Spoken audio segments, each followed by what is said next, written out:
সালামু আলাইকুম। আমি আজকে আমাদের প্রাণপ্রিয় প্রবাসী ভাইদের জন্য কিছু কথা বলবো। আপনারা যেভাবে শাটডাউন ডাক দিছেন, এভাবে সবাই শাটডাউনটা অবশ্যই পালন করবেন। শুধু টাকা পাঠাবেন, যেহেতু আমাদের মা-বাবা আছে, বউ-বাচ্চা আছে, ছোট ভাই-বোন থাকতে পারে বা বিপদ-আপদ থাকতে পারে। শুধু যে টাকাটা খরচের টাকা লাগবে ওই টাকাটা পাঠাবেন। তাও হুন্ডির মাধ্যমে, বিকাশের মাধ্যমে। আর কেউ ব্যাংকে কোনো টাকা পাঠাবেন না। কারণ আসিফ নজরুল কুলাঙ্গারকে আমরা শায়েস্তা করবো। এটাই আমাদের প্রতীক্ষা।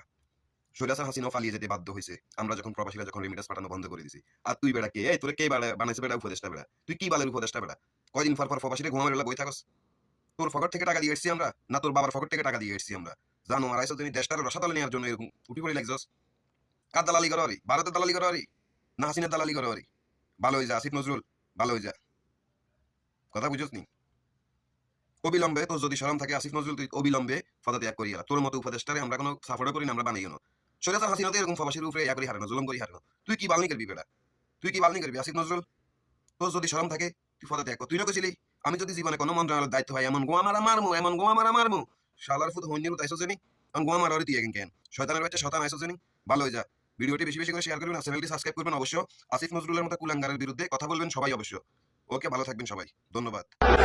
আমরা জানতে চাই এয়ারপোর্টে প্রবাসীরা আর কতকাল নির্যাতনের শিকার হবে। এই নির্যাতনের কি শেষ নেই? এবার আর প্রতিবাদ নয়, পদক্ষেপ অনেক ভয়ঙ্কর ভাবে নিতে হবে। প্রত্যেকটা প্রবাসী ভাই বোনদেরকে এই বিষয়ে কথা বলতে হবে, প্রতিবাদ গড়ে তুলতে হবে। সোজা আঙ্গুলে ঘি উঠবে না, আঙ্গুলটা বাঁকা করতে হবে।